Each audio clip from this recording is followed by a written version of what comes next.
On today's episode, we're going to talk about cutting your teeth in a rental house, ER, Third Watch, Austin Powers, and of course, a big block of cheese.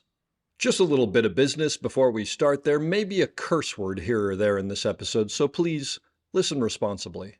As always, our website, theop.io, is up and chock full of tips, tricks, and gooey operator goodness.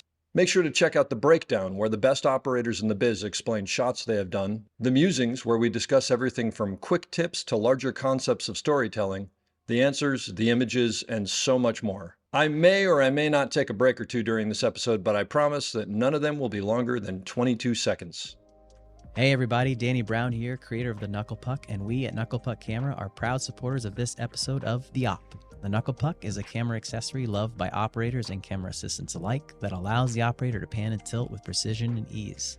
Check it out at knucklepuckcamera.com and make sure to follow us on Instagram at knucklepuckcamera. If you are enjoying the podcast, please follow us, write a review, share us with your parents, and talk us up around the water cooler with your friends. So grab a beverage, sit back, and enjoy The Op. Thanks for listening. Lock it up, nice and quiet, and let's roll. Rolling. Victor 30 Echo, take 2. Hey, Mark. We mark. And camera set. And action. Hello and welcome back to The Op, the podcast where we talk about camera operating, the art of visual storytelling, and everything in between. I am here once again from Panavision Woodland Hills, where they allow me to use the theater, so it sounds a little better than the bathroom at home.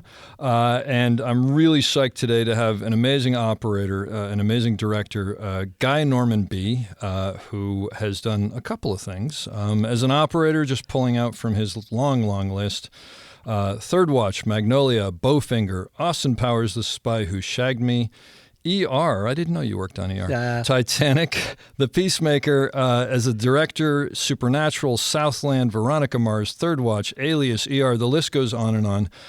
He's an incredible operator, incredible director, and a very interesting individual. Guy, thank you very much for being here. Dave, thanks for having me, man. This is a hoot. This is pretty cool, right? Yeah, I love it. So you worked on ER. Well, we'll get to that later. So tell me the Guy B story. Oh, man. Look, growing up, I wanted to tell stories. I love telling jokes. My mom was a big film fan, and so, watched a lot of movies, watched a lot of TV, was a kind of a TV junkie. And I knew that at some point I wanted to tell stories for a living. I saw Jaws when I was 10, and I thought, well, whatever that is that made that stupid plastic shark scary is an art and a skill and a talent and a thing I wanted to learn. And I, started doing my research on filmmakers, and so I kind of followed this path of I want to be a film director. There's this guy Kubrick, this guy Scorsese, Spielberg, of course, and it goes on and on and on and on. All our favorites, and ended up in college. Out of college, I went to work for a rental house where we rented motion picture cameras. It was the early days of Movie Cam. What rental house? It was called Movie Cam Super Rental, and the interesting thing about it is we were sort of in a not a closet. It was a bigger room than a closet, but we were part of Cinema Products, which is a company that you and I have a strong connection to. So I work for Cinema Products, which is, of course, the sole copyright owner or whatever patent owner of the Steadicam. Yeah. And other products. Well, I took a shine to the Steadicam, ironically enough, because of movies like The Shining, and I loved what Steadicam was and what it could do. Did they just have them there that they rented out to people? Is that how you? Yeah, we had one that was there, and then we added a second one that Ed DiGiulio bought. Ed DiGiulio, wow. That's one of my heroes, one of my mentors. Was he the president? He was the president of the CP? He was a former Mitchell engineer. Okay. Had a big hand in that movement, which ironically enough, Panavision basically has the same movement. Yep. Which doesn't mean anything nowadays because it's all... What's movement? Exactly. It's a chip now. But going back to Cinema Products, Movie Cam was an Austrian camera that was not necessarily going to compete with Panavision or Airflex, the juggernauts, but it was was another alternative. And was that like the Super America? Was that? Yeah, Super America was the first big. It was massive, right? Yeah, it was big, and then they sort of in the time I started working there, or I was working there for about 2.5 years, they came up with the compact, which was a bit of a game big changer deal. because you could take the entire optics system off and just put what we call the video block. Big deal. And I mean, that was a great way to not only learn the rental business, and I mean, I started out driving the truck. I would be on the road 5-6 hours a day. Because a lot, being a small rental house, we sub-rented things. So they would go, okay, guy, this is before cell phones really even. The guy, go to Claremont, call us from the lobby. So I'd go to Claremont all the way, from West LA to North Hollywood, Studio City. And I'd go, okay, I'm here. Okay, you're going to pick up a Whirlhead and a set of Superfrost filters. Call us in 5 minutes. So I'd pick that stuff up. I'd go to a 7-Eleven, get a Coke. I'd go to the payphone. Anyway, to make a long story short, I was driving trucks, and when I got back, they go, oh, by the way, you can hang out for a while, and they'd point to the corner. It'd be sticks and heads and filters that I had to clean. So that's how I got started. But I played with the Steadicam, and they let me have the code to the security and a key, and I'd come in on weekends, crank up my little cheesy little boom box at my little desk and build the Steadicam with a movie cam, and I would practice on my own, completely by my lonesome. What year is this, do you think? 86, 87. Okay, so it's still sort of in its infancy. It was a thing that was out there, but it wasn't. Yeah, I mean, there was sort of, I keep calling it like the first generation. There was these legends to me, Randy Nolan, Steve St. John. I'm going to forget a few. Maybe I think Rusty Geller was getting started. And, Bob Ted Hewlin Churchill. in Miami. Yeah. So and also Ted Churchill, of course, was like Garrett Brown's old saying was, "I invented the Steadicam, but Ted invented the Steadicam operator." There's no question about that. With all the the hoopla and the advertisements, anything that he could do to promote himself, he was great at that. Yep. But subsequently, when I saw the Steadicam for the first time, I was like, well, I've seen these guys in magazines, and they're all linebackers. And of course, the deceptive thing was Ted was like 5'11" and skinny and tall, and Bob Hewlin was like a smaller guy, so the Steadicam looked giant on him. And once I started playing around with it, being part of the company, we sponsored a workshop in Ojai, and my boss took me aside and said, hey, I want to send you out there to take care of the equipment. We had 2 entire Steadicams. Take care of the equipment and take the class. And so it was Nicola Pecorini, Oh my God, Toss Mikos, and Garrett Brown were the instructors. that's unbelievable. It was and heaven. I'm assuming you basically were part of the class for all intents and Well, purposes. yeah, I mean, essentially, I was the ringer. They called me because I worked for the company, and I said, "No, I'm just here to take the class and get more education." But I did a cool thing, which was I wanted to make sure that every part that left the rental house came back. So I color coded everything with electrical tape, and it wasn't red and blue; it was like yellow and green. So, and I had a list that I typed up and laminated, and so my boss Max Penner, another mentor of mine, liked my incentive to say, because I'd heard these workshops there's sticky fingers, like people will the J brackets and things will go missing. Well, Oops. also, it wasn't like that stuff was readily available back Wasn't, then. He's not right. making it okay, but understandable. Yeah, understandable Yes, as hell. yeah. Yeah. So I said, well, look, if I take the class, I'm going to be a rep for the company. Everything that goes is going to come back. I mean, not on my watch. And Garrett Brown took me aside one day and said, look, if you've ever watched a matador or a ballet dancer or a long distance runner, none of them are big, but they have the stamina and the moves. Look at a ballet, a ballroom dancer. And I said, yeah, I kind of feel that. He said, so in a weird way, you're sort of the prototypical body type for this. Wow. And that gave me it's like Chuck Yeager going, hey, kid, I think you're a pretty good pilot. Right. So I kept pursuing it and got better at it. And the other cool thing was being part of the company, they let me check out the equipment to myself on a weekend. We'd call it loan for test, and I would go work on some student films at the colleges, all USC, AFI, because they could provide me with an insurance certificate in case something happened. And they must have been through the roof, like we got a Steadicam. Got a Steadicam operator and a Steadicam for the weekend or whatever it was, and I put a little cheesy reel together, and it was enough to. I sent it out to production companies, and they all kind of laughed at me because there was a thing, I can't remember the name of the magazine at the time, but in the back they would list all the music videos, so it was like propaganda films and the company and companies that I would later go on to work with a lot, but I'd send a reel, I wouldn't hear anything, but I'd give that reel to the Randy Nolans and the Steve St. Johns and all those guys, and they'd watch it on VHS, I know not many people know what that is anymore, but and they go, hey, I got this gig coming up, and I got a call for a thing. It's only $500 a day, but you think you might want to do it. Meanwhile, I was making $500 every 2 weeks, so I'd go, yeah, Randy, I think I could slum it. I could probably do that. I'd hang up the phone and high five myself, and go and I was like, now I was a professional non-union camera operator. Yeah, so that's. Do you still have that tape? Oh God, no. Yeah, I have one of those that. not to cut you off, but just because we're there. Do you remember Adam Kane, director of photography? Yeah, I know the name. Anyway, we went to NYU together. We didn't know each other, but someone said to me that this guy has a feature and he needs a Steadicam operator. And so I somehow called him and I was like, yeah. And he goes, well, send me your reel. And I was like, the features that I've done haven't finished and I'm waiting for my edit, all of which is garbage because I had nothing to show him, right? And I'm like, and I can't cut. He goes, well, just, do you have anything? And I said, yeah. So I went to Circuit City and I got a VHS camera that I could take for 30 days and return because I couldn't afford it, right? Perfect. And I put it up with a couple, I think I taped it onto the Steadicam or something like that. And I went down to Laguna Beach. My buddy Matt and Huggy lived there. And I did roundy rounds around them in their living room, back to back with a guitar, singing air guitaring to Jack and Diane by John Cougar Mellencamp. I remember that specifically. And I brought it up and knocked on his door and gave it to him. And I remember thinking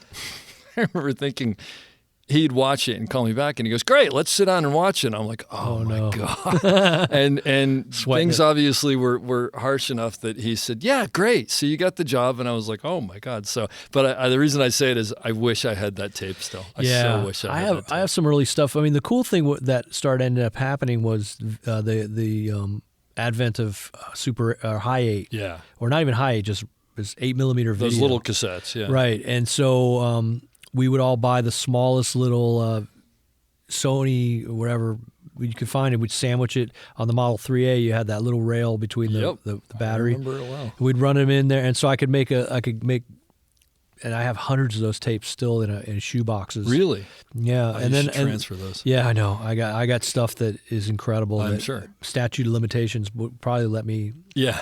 I mean, I've got Metallica concerts and I've got all the music video stuff. The funny thing is that little recorder, what was it, like the GV8 or something? Yeah, well, you could buy them in Japan. You buy them in Japan, and I couldn't afford it. So I found out that if you bought a little camcorder, there was an RCA in it. So I had a little camcorder on there that I used to record. That was my first one. I found the smallest one I could find. And then, this is all before digital, so it was all analog on tape. And that got me ER because I was I ran in doing this thing in Seattle with David Hemmings. Okay. Hennings. Hemmings was the actor. David Hennings, and his brother Sam's a good friend of mine, an actor. And David called me and said, "Hey, I need Steadicam up here. Get on a plane." So I go up there and I shoot a bunch of stuff, and it's basically like Melrose Place in an emergency room. Okay. And somebody took me aside and said, yeah, there's this other show on Warner Brothers called ER, and we're trying to kind of replicate those kind of down the hallway around gurneys and all that. I was like, oh, cool, I'll have to check it out. And was ER on the air by then? I think it had aired a couple episodes, and I was never home, so I didn't see it. And ironically enough, my mom, who's a massive, like I said, film buff and TV, she told me about this new show that I would like, and I just didn't have the time to watch it. But it was like good-looking doctors in one of the actors, Donald Logue, I still keep in touch with, and Tim Amundson's a good friend. Uh-huh. And so I shot a bunch of this stuff and going down hallways, and we had this idea where somebody. Maintenance man was going to be changing a light bulb in the hallway. Mm-hmm. And I said, that's cool that I can use that as a foreground, but what if I can go through the legs of the and the director, I can't remember who it was, they were like, you can't do that. So I said, well, let's just try one for a rehearsal. And I just prayed. And so we took the cross members out that allow you to lock it. That's what I was going to ask you. Okay. Yeah. Yeah. And we took them, I said to the key grip, can you get those out quick? And they drilled them out. I said, we'll just pop rivet them back in when we're done. It's one of our ladders anyway. And so I did it, and everyone was like, cool. So I don't think anything of it. A week later, or actually when I was up there, I ran into the director that was prepping the next episode, a guy named Vern Gillum, like kind of a legendary TV director, but also had a company. He did every McDonald's commercial like in the 80s. Okay. Vern Gillum and Friends. And he said, I was going up to get my per diem and my plane ticket home and he goes, Guy, because I had worked with him years earlier. just did this show at Warner Brothers, and it's the coolest show, but I went round and round with the camera operator because it was a big Steadicam show, and he kept trying to put it on the dolly. He goes, look, let me put you in touch with those guys, because if they're going to replace this guy, because I told him, this is the 1 week part of your show. And so to make a long story short, I get home. I think at that time my now almost 29-year-old daughter was brand new, just born. So I wanted to stay home, wanted to stay in LA as much as I could. I get a call from a gentleman named Grant Anderson, and Grant says, Guy, I'm the assistant to Mr. Chris Chulak, who's the executive producer of this show called ER, and we got your name from Vern, and can you come down and meet with Mr. Chulak? And I said, yeah, so for ER. So I go down, go back a couple days later and meet Mr. Thorpe, Richard Thorpe, who those guys have gone on to, went on to be like really, really good close friends. I keep in touch with Chris, sort of monthly now. And so I started on the show and replaced the original guy. And that first meeting I had with Chris, I left him a VHS tape because I dubbed that High 8 to VHS. And evidently, he says what sealed the deal is when I went under the ladder. He goes, I couldn't believe you did that. What a great story. Isn't that crazy? I love that. Like a big fucking show off. I was like 30. Of course. Showing off. Yeah. So that's kind of like, the weird connections that happen in the business. And you never know where they're going to come from, right? Yeah. And what I've found from talking to people is this entire industry is about stumbling into crap, but then being able to pull it off when you stumble into it, Yeah, and being nice. Yeah. Because it's really easy. I know with Steadicam, a lot of times you get very stressed out. You just want to get the thing off you. You're sweating, and things aren't happening. And I remember so many times I had to bite my lip and go, just get through it, because that's the one thing about camera operating that can be incredibly frustrating is when it's not working, because you're an easy person to blame why it's not working and easy to replace. Yep. And so, there's always, you pick up so many like tips along the way from DPs that would say, get like early on in my career, they'd go, okay, cut. What do we think? And I'd go, well, the beginning was good. There was a bump in the middle, and DP would pull me on. I can't remember who it was, Brian Reynolds or Roy Wagner or somebody early in my career said, Guy, it's either the greatest shot you ever made or we have to go again and you're going to fix it. Boom. It's those yes two. Or no? Yeah. Yep. So, and then it got to the point in my career where it was cut, Guy. And because the directors were they knew that if it was good, I would say it. I remember the greatest story is early on in my career, my sister came, I was doing a TV movie, and it was a feature in Europe, but it was TV movie here. In Kansas City, and one of my cousins lived in Kansas City. So as a surprise, my sister flew in to surprise me, and because my cousin picked her up at the airport, and we had an all-night shoot. She went out and watched me all night, and then she flies home, and my mom goes, well, how was it? How'd Guy do? Or, because it was early in my career, and my sister goes, it's the weirdest thing. They say cut, and unless Guy says it's okay, they don't move anything. And if Guy says it's okay, they start breaking down lights. I love it. We used to change his diapers. I know, right? Yeah, that little twerp. Yeah. They're listening to him. Yeah, why? That's so great. Yeah, so that was a cool ego boost early in my career. Nice. But that's one of those like quick tips. And then when you do say you're going to fix it, you fucking fix it. And you never because clearly it was a background artist that screwed that one up. Yeah. So you go to the second AD and you go, hey, your guy right there, let's thin him out a little bit.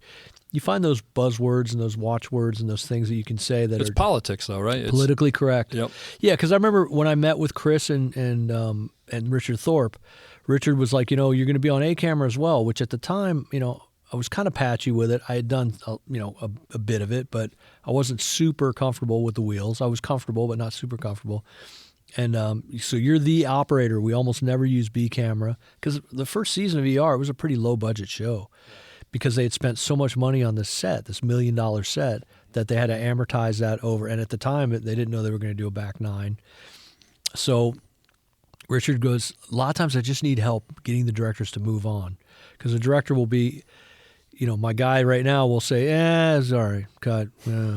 He goes, I need you to sell them. And I said, Richard, I've had real good success with things like if a shot is going to be difficult or take a long time to set up or whatever, real good with using buzzwords like, is there any value in?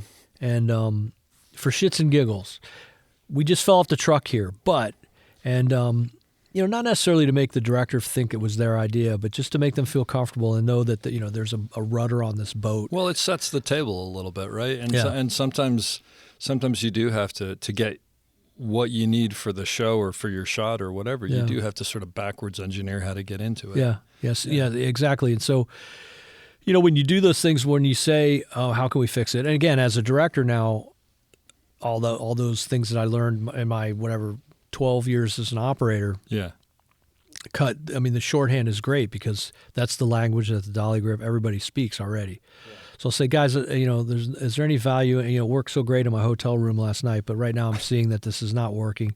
But is there any value in doing something where you guys come to here, and then and we'll just cut? So instead of belaboring this, and then we don't have to light that whole side of the room, and we'll just treat it as two different things. The DP's thrilled because it's like, all right, yeah, I think that's the better solution. Yeah, well, you're thinking about the larger picture, right? And I used to joke around about, on ER we would do these like three. I don't have to tell you, you're the one person, and Terrence, of course. Yeah. Where we do these 3-page oneers, and it was great. But I used to say, if we broke it into 2, the audience is going to change the channel because there's a cut. And the way we do it is it's so seamless because we're moving at the same pace.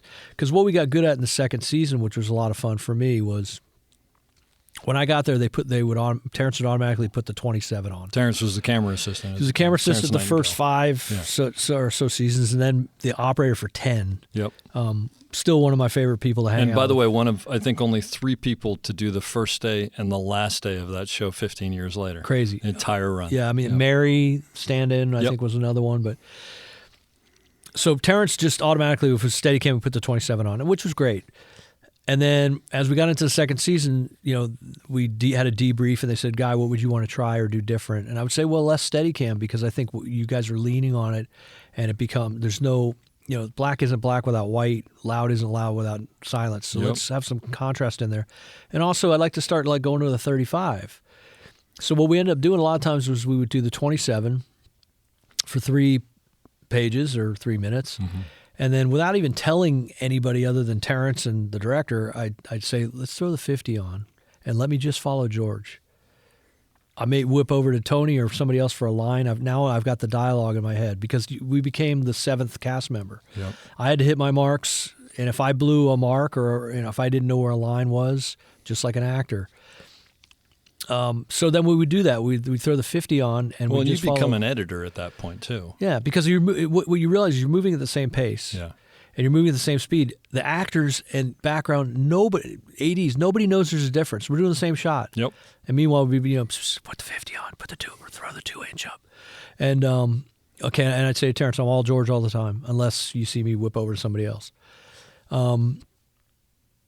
That became sort of a cool thing in the second season. And so that way, so a lot of those oneers are, if you go back and watch now, there's cuts in there, but they're absolutely seamless because we just go to a tighter lens and for Absolutely. a brief moment. So that helped me as a director because now I sell that to my DP at the beginning, or the operators, of course. I say, here's what we're going to do. Yeah. So don't get, because the other thing was if we did 12 takes, we could only use 1, and you had 11 that you threw in the trash. But if you know you're going to put a cut in there at some point, whether it's a tighter lens or a reverse, you can print all 12. You can use the beginning of take 7 and the end of take 9. Absolutely. You can, so that way you're everything's usable.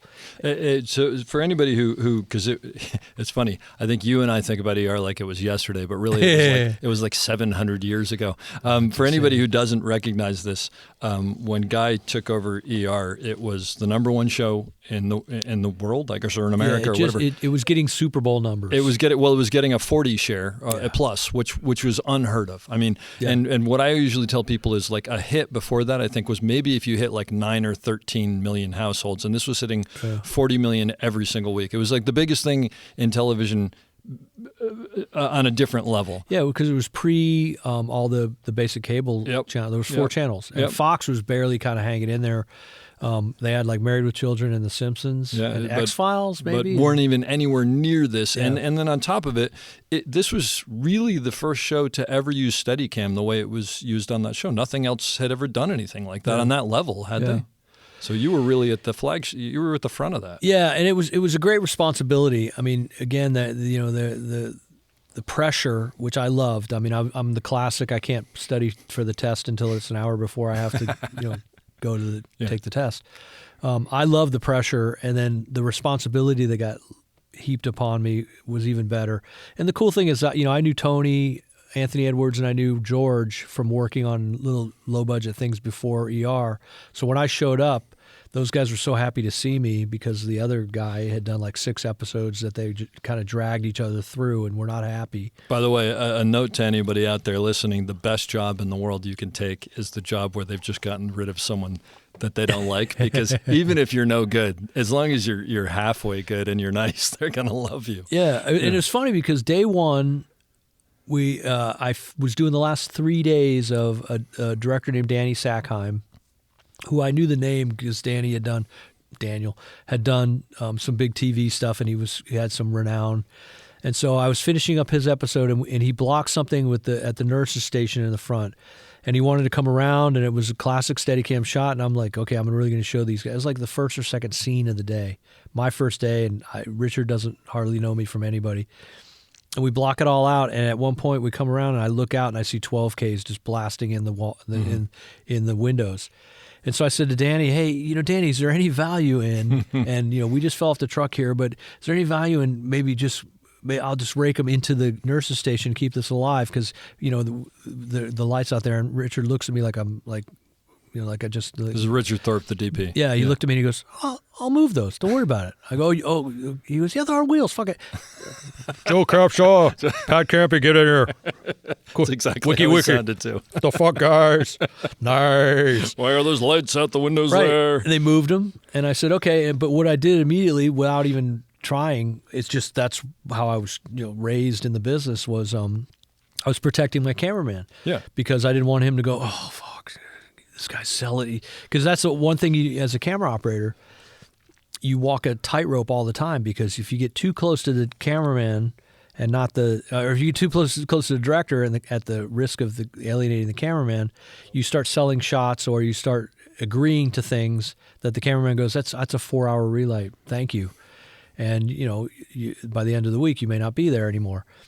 A lot of times, same with the actors. If you get a little too close to the actors, a little too comfortable, happens all the time. And I found a good balance with it. Thank God. I mean, I never really got in a situation where, but boy, there's some nightmare stories about my contemporaries. And but Richard saw that I was going to protect him, and that set the tone for the rest of the however many 40 episodes I did with him. And again, we got to be very good friends and very close, and same sense of humor. He could have been a comedian.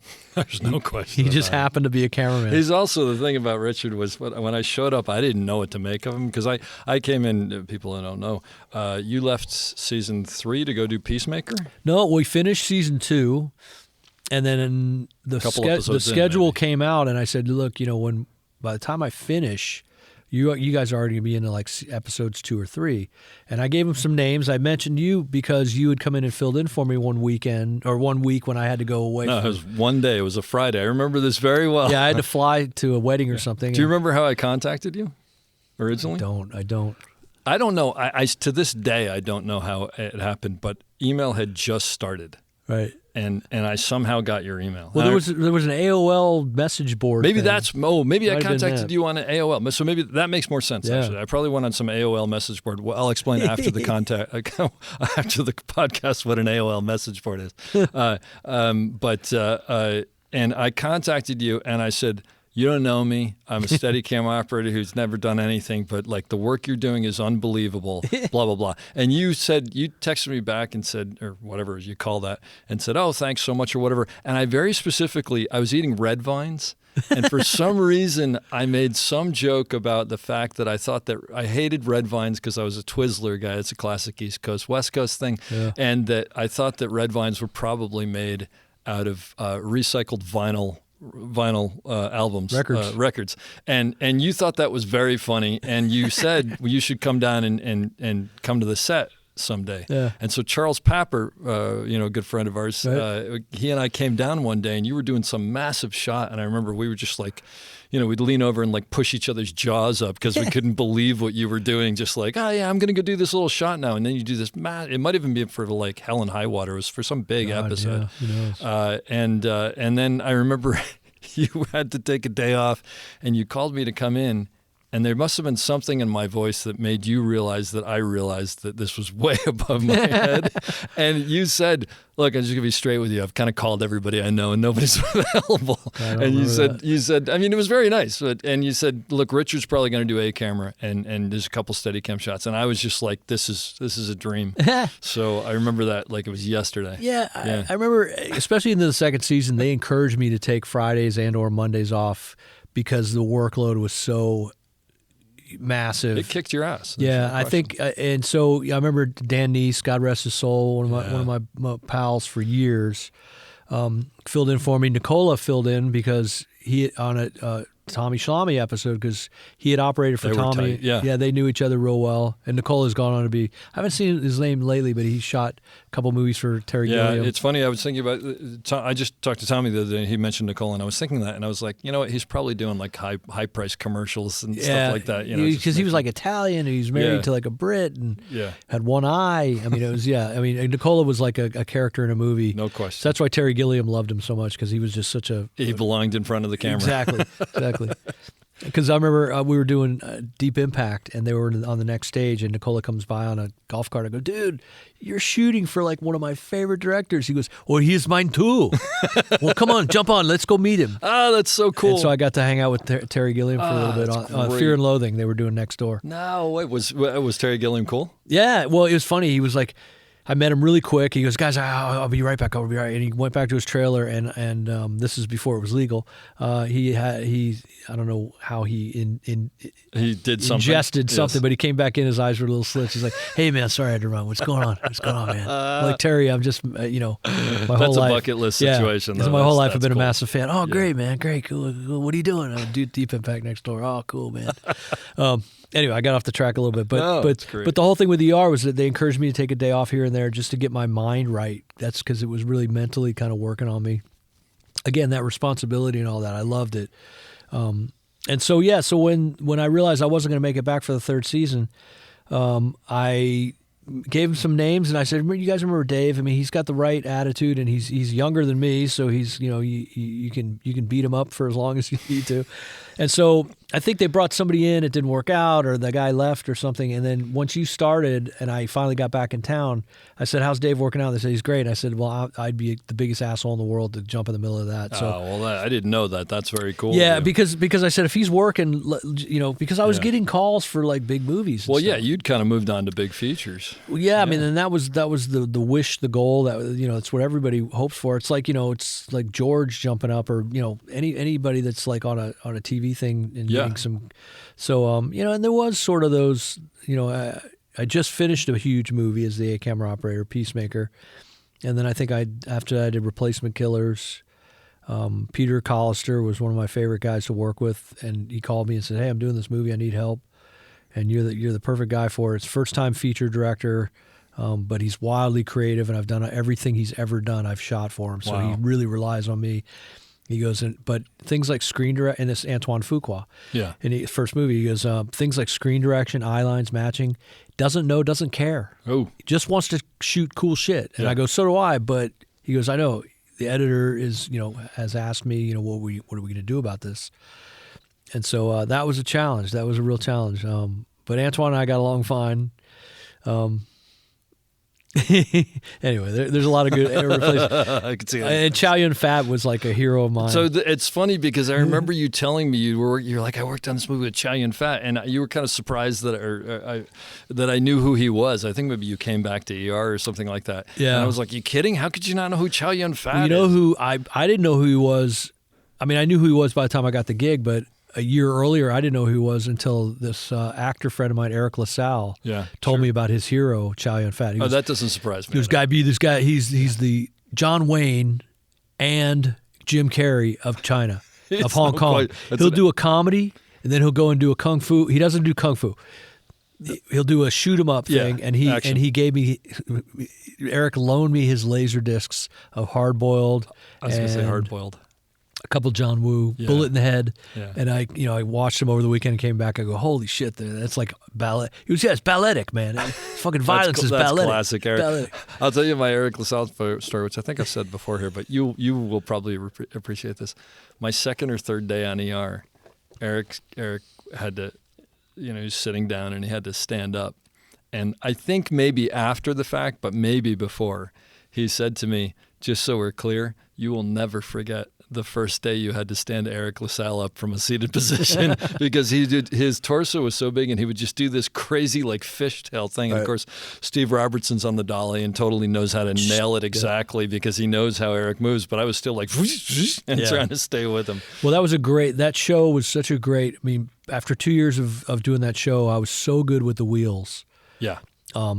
And I had good hand-eye coordination anyway because of video games. Sure. Like I came to age in late 70s, early 80s, and I worked at like a kind of a Chuck E. Cheese. I don't know if they were a rip-off or a contemporary called Showbiz. Okay. Massive game room and pizza, and they knew I liked the games and stuff, so they put me on a couple nights as like the games attendant, and then I'd make pizza the other couple nights and stuff. So I was really good with that's Asteroids and Pac-Man and Galactica, or all those were big, and so my hand-eye coordination was pretty good already. Yeah, that's really what you're doing with operating. And operating, the other thing you got to remember about operating is you have to detach your brain from your hands, because if you start thinking, and there's something in my life right now that I'm dealing with that, if you start thinking about what you're doing with your hands, and you that's when you're going to screw up. If you overthink it, you're saying, almost. You go, my left hand's going to, if I turn this way, I'm going to pan. You just got to go with, the actor's going to come in and sit down, and that's all the shot is. So let me ask you, you haven't operated for a while, but if you ever remember this, because this does still happen to me, where I will be ready for a shot on the wheels, and I've got both of my hands on the wheels, and I'll actually look down and I'll go, I have no idea which way to turn them. And then if I just don't think about it, it goes exactly where I need to. But I will actually, that'll happen to me occasionally. Like, it seems like maybe when I'm specifically at the top, like at the 12 o'clock position or something, but I'll go, oh God, is this up or is this down? And of course you don't want to do it.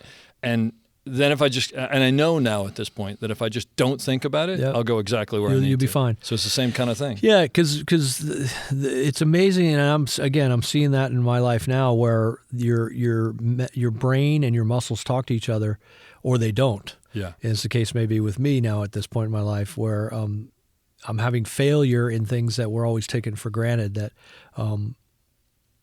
so operating it's one of those things where and when I worked at the rental house, we'd have these young guys that wanted to move up, first ACs, and they'd come in, we'd turn off the lights in their little prep area, and they'd mount a mag light on the thing, and we'd do figure eights. Yeah. And the second you start thinking about it, you would mess it up. But if you just go with it and just like get in the flow, and that's the one thing that it was always very musical to me. I used to say camera operating is like there's timing, rhythm, attack. And a good conductor, as a director, a good conductor knows when to use those things at the right time. And if you look at it like that, a lot of times it helps you. And look, they're great. And I remember having DPs and directors come up to me and go, I was on B camera or something, and they'd go, hey, I'm doing this movie coming up, and I want you to do A camera. I go, well, what about the guy you got now? And they're like, I like him. He's great. Gets the camera from point A to point B, but he's a technician and you're a filmmaker. And I go, well, what's the difference? They go, well, you're telling a story. That guy is following orders. Ooh. And that's great. We love him for that. But for my next project, I want a filmmaker. And so that was always my thing in, whether it was Mimi Leader or whoever it was that I worked with multiple times. I wanted to be indispensable. I wanted, when we started, bringing the actors, let's do a blocking. I want the first look over from the director to me. Are you watching? You watching? Okay, cool. And then relying on me to bring my filmmaker brain to it and go, there's something of value here if we do this, and we can put the B camera here. And I always felt that that's job security. If the director's first call after they get the job is, I want my operator. And again, if you get hired an hour before the DP and the DP is told, oh, I already have your operator, That's not a good thing. It happened to me with Roy Wagner. I mean, all these years later, Roy and I are cool and we laugh about it now. But in the 90s, Roy was he was a terror, and in a good way and a bad way. I learned a lot. I learned from Roy, you never tell a director no. If the director goes, I want to put the camera here, and I want it to come down here, and I want it to land here, you go, okay, sir, we're going to do it. We're going to do it. Now, any director worth his salt will go, you know what? I see you guys are struggling. Let's simplify this. But you never, I learned a lot from Roy, ironically enough. Yeah. But you want to be indispensable, and a lot of DPs love that. I mean, when I got hired before the DP on Peacemaker, and then same crew went on to do Deep Impact mostly. The DP, Dietrich Lohmann, who was a sweetheart of a guy, Austrian, he came in afterwards, and I was real nervous about having kind of got the job. So he actually came down with Mimi to the set of ER, and we walked the perimeter, and he goes, look, I want you to know I'm comfortable with the fact that you and Mimi have a shorthand and a cool history.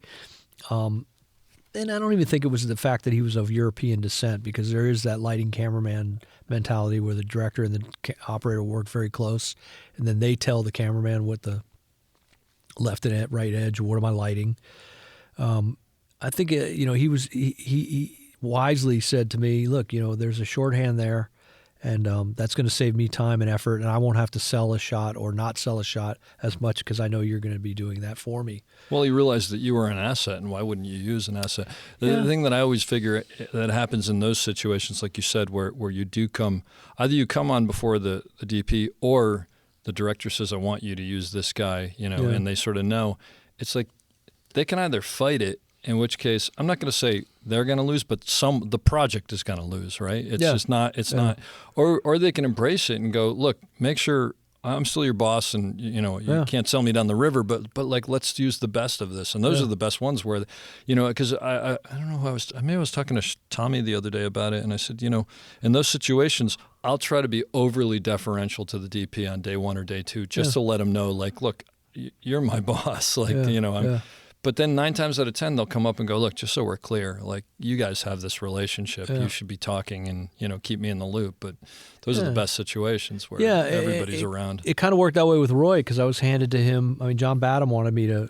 John Badham, who, of course. Great guy. We were all like, at least I was in awe when I first got to work with him. Yeah. His best friend was a director who's since passed, Peter Hunt, who was a specialist on those like Danielle Steele Secrets, or we did some Heart-to-Heart movies of the week. And they were a hoot. They were like 18 Days, Down and Dirty, fun. Just the movie of the weeks. When those were the 2-hour movie of the weeks. Yep. And of course, working with Robert Wagner and Stephanie Powers, and just they were just a blast. So I'd done a couple with Peter, and Peter goes, hey, I'm going to introduce you to my friend John. He's prepping a movie right now.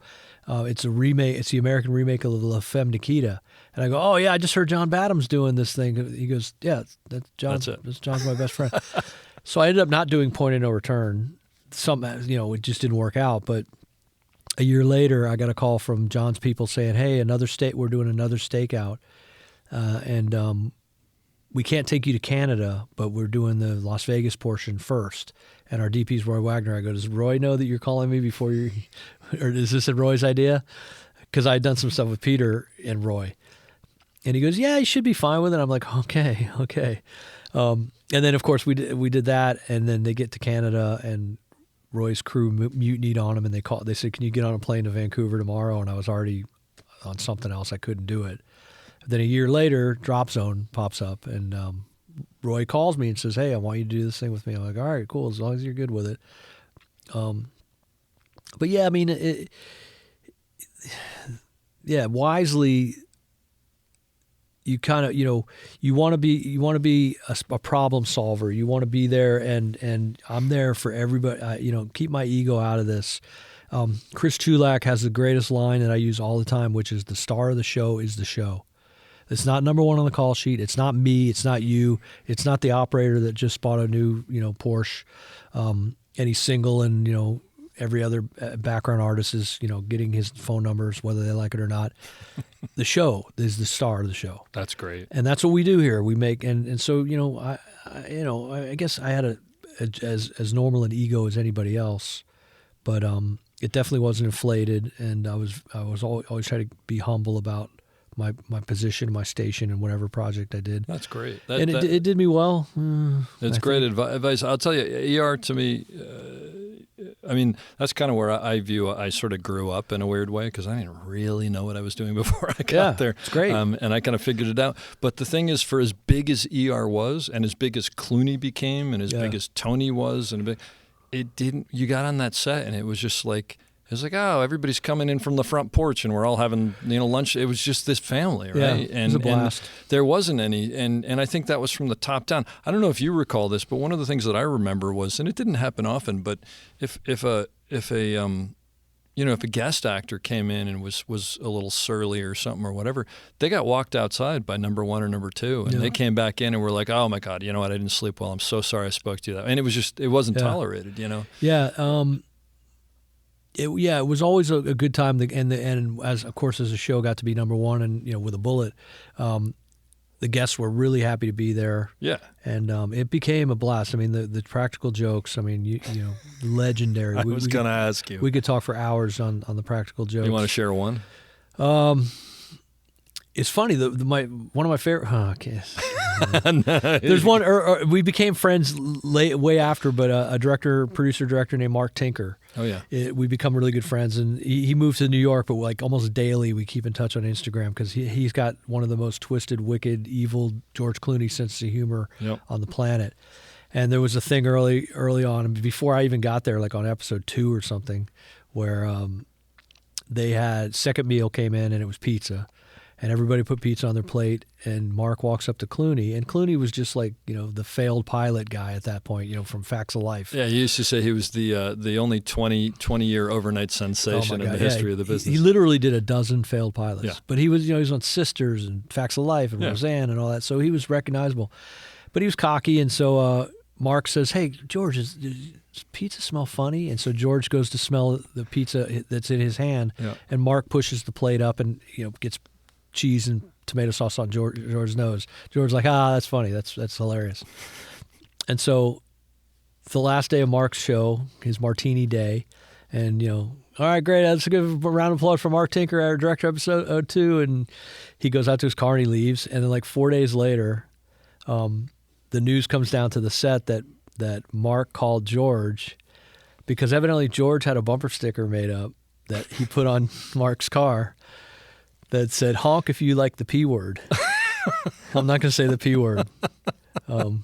But an ex-president said if you're famous, you can grab people by that. Yeah, that's right. And it took Mark 4 days to realize that. Who looks at their own bumper? And who looks at 50-something guys would come by and go, hey, honk at him and wave and give him a thumbs up. And Mark's like, what the fuck are these guys waving at me for? That is so fantastic. And all these women would come by and flip him off. And for 4 days, you couldn't figure it out.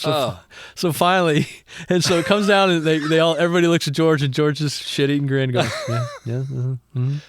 That's classic Clooney right there. I mean, that is fantastic. I mean, evil, but not like malignant. Yeah. I mean, he got, but message received loud and clear. That's amazing. I had not heard that one. I mean, I've heard a lot of them. The classic was always the Surgilube, which was that goop that we used on the set for. I think they use in hospitals. Yeah, and he'd constantly put it into the earpiece of the phone. So when someone picked it up to say hello, they'd put it on their ear, and they'd have to play the scene with the goop in their ear. If he knew that there was in the scene that there was a phone being answered. Yeah, I mean that's a 4-hour podcast right there. No, there is actually. Maybe we should just do a whole separate season of that. George, things that George Clooney has done to me. Prince and you want good things to happen to good people.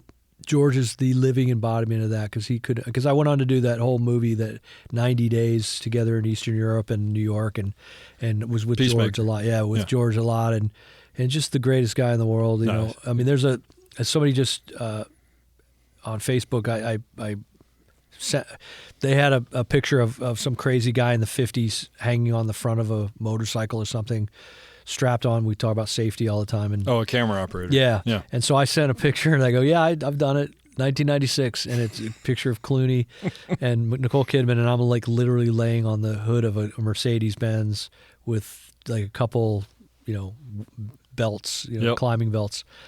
And I said it in the post. I said I wouldn't have done it, but it was George. And that was, we had a little meeting, and George looked at me, and I looked at him. He winked at me, and I said, "I'm good." You trust him? Yeah. And it was, it was just a huge.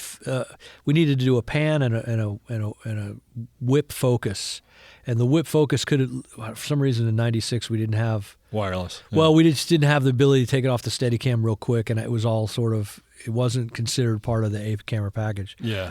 So we put literally the 3-foot whip. So when we got to the position, the first assistant Jeb Byers from New York City came in and did the focus, but I had to do like a little 6-inch pan on a rocker plate, which we just literally drywall screwed right into the hood of the Mercedes. It was painful, but we had a few of them, and anyway. Yeah. There you go, George. No, that was stuff we did that. And on his note, yes, if everybody could be like him, it'd be the best. Yeah, and Tony Edwards couldn't be a better actor. No question, and a better person. And I like, by the way, that entire crew was just like phenomenal. Everybody. Yeah, Noah Wiley. I just am meeting with Noah recently about a project that I brought to him, and may not turn out to be anything, but God, the time we spend together, just over deli meats and talking is invaluable now. I'll tell you after the fact, my Noah Wiley story. Just to what a good person he really is. This was I don't know, 2010. I was working at a summer camp for the summer. My kids were there. It's a long story why, but it's actually funny. I was on the tech crew, and my boss was 19 and his assistant was 18, and I hung out with all of them for the summer. We had an absolute blast, actually. It was a lot of fun. Another story for another time. But there was a woman who I was working with and going through a terrible divorce, and her 13-year-old son was this book-smart kid who just didn't fit in and was having a really rough summer. And at one point I was trying to talk to him and just sort of, hey, blah, blah, blah. And I said, what are you reading? And he was reading The Librarian, the series. And I said, oh, well, have you ever seen the movies? Oh, God, I love the movies. And I said, oh, well, I know Noah White. Oh, my gosh, you know. So I got on the computer and I texted Noah and I said, hey, I got another 2 weeks here and this kid loves you. Could you send me an autographed picture and just, maybe write his name or whatever, because he's having a tough time. And I sort of put a little bit into it. And, the session's about to end and I got another couple of days and I texted him and I said, hey, I don't mean to bug you, but, I'm leaving. And even if you want to FedEx it, I'll cover the costs or whatever. But I think it'd mean a lot to this kid. So he goes, wait a minute, I sent something. It didn't get there. And I go, what? He goes, I sent you a package. And I was like, oh, well, a package goes to a different place in the camp. Yeah, you sent a package. He goes, just go get it. So again, I get this big package. Oh, wow. And I bring it over to the kid and I said, hey, this is for you. He goes, what? And I said, well, Noah Wiley, the guy in the librarian. I open it up. Got your name on it. Here, open it. He opens it up. So I have a video of it somewhere. And it's a handwritten note from Noah going, hey, I'm so happy to hear you're reading and you're this and keep reading and life, it's just something or other. And then underneath it is, and I've never seen the movie, but it's, I guess, his outfit, his entire wardrobe from the movie. And he goes, I don't know whether this will fit or not, but I thought you'd like this. Anything for a great fan or whatever. And I called him up. I was like, dude, that's above and beyond. He goes, first of all, I have 6 of these in the closet. I don't even know why. So I don't care. He said, but if I can send that and help some kid out of a tough, why wouldn't I? And I was like, I'm with you, but not everybody's like that. Noah's the best. Yeah, Sherry I used to say we called her Dr. Giggles because she was always happy and up. Yep. And then Juliana was just could have been sweeter. We called her Crash Cart because she would trip a lot. Clumsy. Chills is the best. Yeah. Yep. There's no question. There's another great story about the giant block of cheese between Eric and Noah. You want to share that? Because I know about this, but I was saying the first season, ER was a low budget show. And so sometimes the craft service would literally be, I think she didn't last for more than one season, but it was like a giant, we used to call it government cheese. It was like a giant block of Velveeta and a knife and then a thing of cooler water and some crackers. And so one time, it's like we have one more scene to go for the day or whatever. Or no, it's probably first scene after lunch. And I go, okay, bring in Noah and Eric. Because Benton and Carter worked together a lot. They were sort of in tons of scenes together. If you go back and watch watch any of it. And so they walk by and Eric's like, my body's my temple and, he's clean living. And I think he stops for some water or something. And they start looking. And I was talking about the 12Ks in the perimeter. Yeah. When they would turn those lights on for day, the government cheese would start to sweat. So there'd be this orange oil coming off. Oh my God! Almost like beads of sweat. And so they both look. Eric and Noah look down at this government cheese, and they're like, "Oh my god, how gross is that?" So Noah looks at Eric and he goes, "Give you $1,000 if you eat that." And Noah's like, "Get the fuck out! I'm not eating that shit. $1,000." Well, to make a long story short, he goes, "Yeah, let's chop it up. Just eat it a little bit at a time. If you can finish this by the time we wrap, I'll give you $1,000." Oh, God. Well, everybody starts getting in on it. Yeah. Because now they've cut it up and they put it in a Ziploc bag and it's in Eric's pocket. Yeah. So between setups, He's trying to eat it during he's the eating day. because I think we're in the the last 2-3 hours of the day. Which, just to back up, because you sort of noted it, Eric was very much about like taking Health. care of his body and being in shape and whatever. All that, So right. Just the concept of eating a ton of cheese during the Yeah, and day. the grossest, most vile cheese in the world. Now, what happens is the actors that weren't working that day, like George and Tony, got wind of this Of and course. started calling in. They want reports. Yeah, but I'll throw in 1,000 too. Okay. So now Eric's really motivated because now there's like an hour left in the day. And he's eating as fast as he can. And I think it was up to like $6,000 because everybody was like, fuck it. Thorpe's like, I'll go. Fuck, I'm good for 200. Fuck it, just to watch this asshole eat all this fucking I cheese. can totally see this. So it was the best. And meanwhile, they go, okay, slate goes up in frame, ready, and action. And Eric is now, 2 pounds of cheese into his belly. And he's like, and he's got to act. CBC comes having crossing type check. Get an OR ready. We're gonna Oh, my God. come on, y'all. Let's treat him and street him. I'm sure people can't control themselves on camera either. Well, not only that, but everybody behind the camera is going, trying not to laugh. And Noah's in the scene with him. Oh. Supposed to be his youthful charge. And right? that said, by the way, I guarantee you, Noah probably kept a completely straight face and never broke. Noah's brilliant. Yeah. I used to always say Noah was 24. I think maybe even younger, 22. And Eric, Tony, and George were all 10 years older Yeah. than him and had that much more. Well, and that was experience. it was his job in the show was to be the new Exactly, kid, which right? was perfect. But you got to think those guys had 10 more years experience under their belt. But Noah was toe to toe, if not, No question. I mean, his comic timing, he could have been like a silent movie Oh, yeah. star. Yeah, Brilliant. yeah. Anyway, enough of ER. Yeah, I know. We can go on for Shenanigans. years and years and years with that. Like I said, it is another podcast. So you eventually went on to Third Watch, right? Well, that was where I got my break to direct Yeah. because we got to the end of that second season. I knew I wasn't going to come back for the third season, but I had talked to John Wells and Chris Chulak, who was more my sort of mentor on the show, about directing an episode of ER. So by the time I got to season 3, they kind of already had slotted in most of the directors, and so John goes, let's try and do some in the back 9, or I'll get you in for season 4. And I was like, eh. He goes, also, look, the show's kind of got a style and it's on rails, and I've made deals with Warner Brothers to develop and do these new shows. We have one written by the guy who wrote A Few Good Men. It's like about the president and all the people that work for him in the White House. Yep. I can't remember the title right now. Yeah, it's something or other. It'll come to me. And also this other one that we're developing right now about cops and firemen and paramedics. We're probably going to set it in New York City. And I got another New York City thing called Trinity, and I've got this thing called Adversaries with Lou Diamond Phillips. And so why don't you come and help us set the look and style of one of those shows and then just jump on the first season? So I said, I can't argue with that. So we did the Adversaries, and I was, again, Chulak was my mentor, and to this day, my hero. And so we did Adversaries with Lou Diamond Phillips, who, by the way, is one of the coolest guys and would fit right in with the George Clooney's and the Mark Tinkers and the Richard Thorpes of the world. And so we talked about, while we're shooting the pilot, Chris goes, look, if this thing goes, we possibly could be put for 12 by the time we finish shooting this. I don't know. And if that happens, Guy, I'll get you in the lineup. And Lou's like, oh, dude, this would be so great. Imagine we're having so much fun on this pilot. Imagine, going back to do this at Warner Brothers with doing a DC unit, because it was DC in Baltimore. Mm-hmm. So to make a long story short, Adversaries doesn't get picked up. There's a glut of law shows that year, 98. And The Practice and Ally McBeal were going on, so they passed on it. But they picked up the other one, Trinity.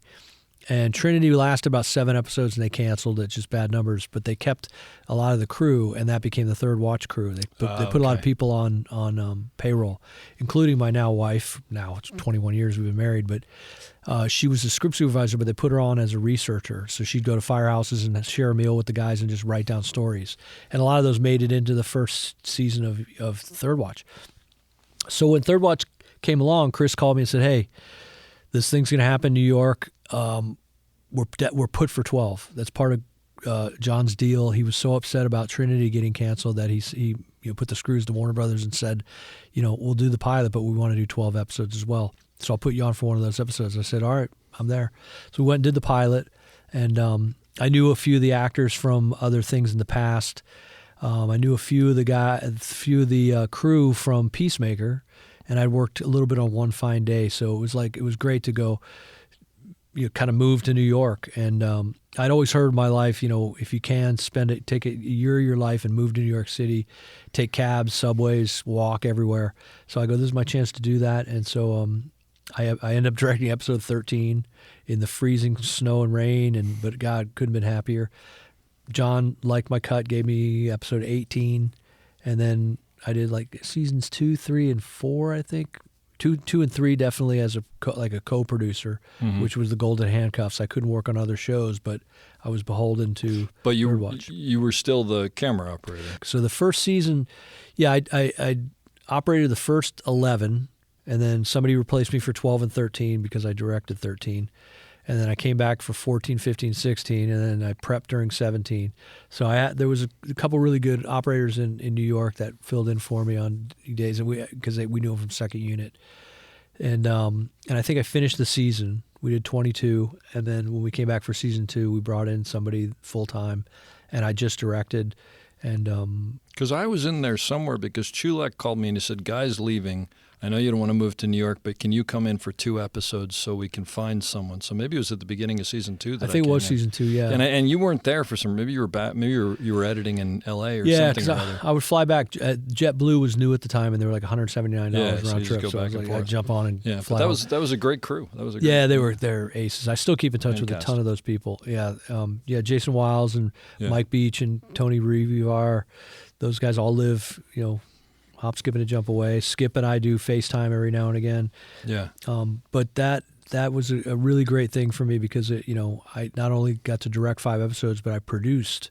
So I was sitting in everybody's tone meetings. Sure. And Felix Alcala and very experienced directors. So I would just absorb. Some directors were new to the show. I would come in and help a lot with hey, let me take the camera around the corner. That crane shot you want to do? Let me do it around the corner on a 10-step ladder.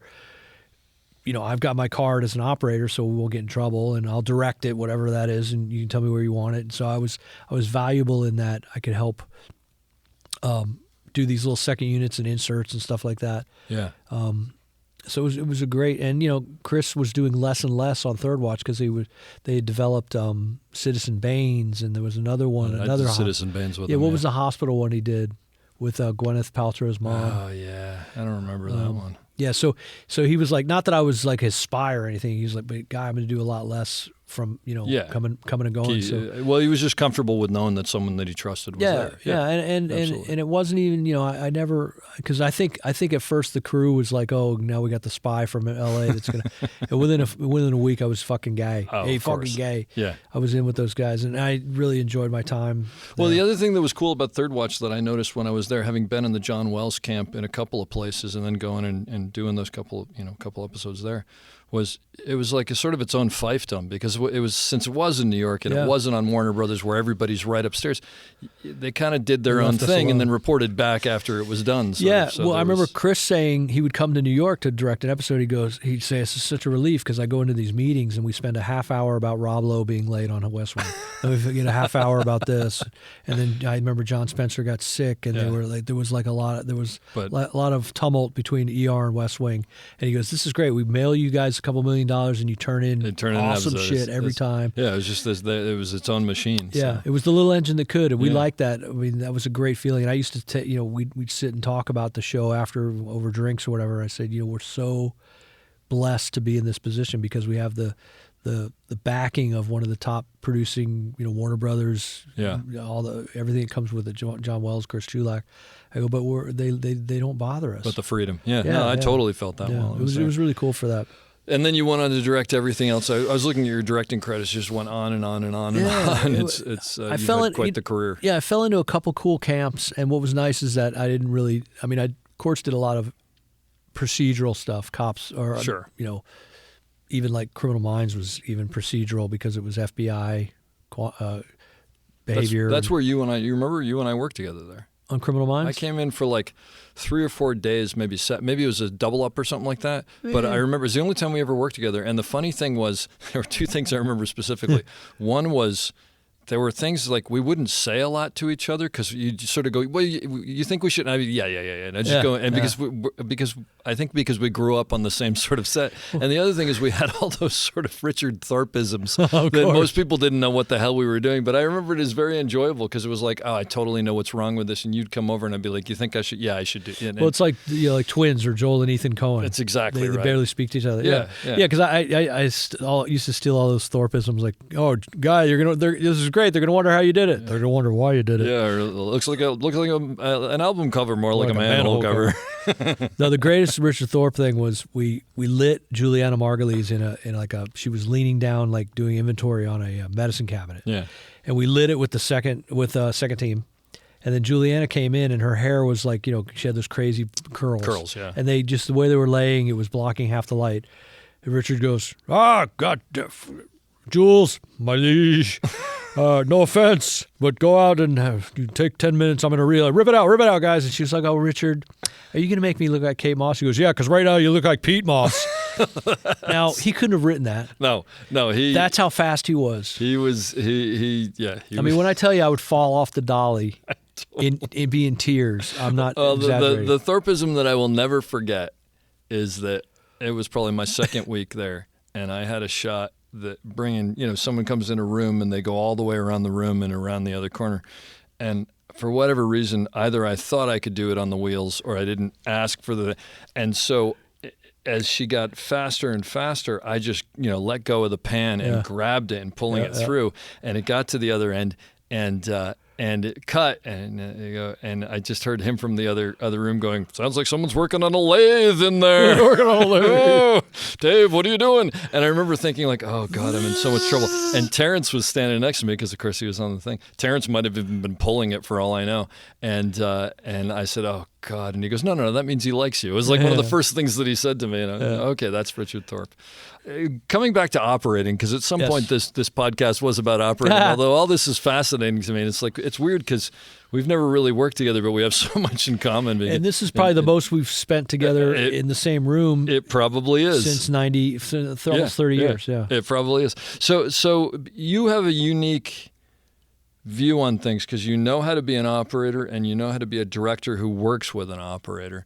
So one of the questions that I have for you is working with actors, but both as a director, as an operator, whatever.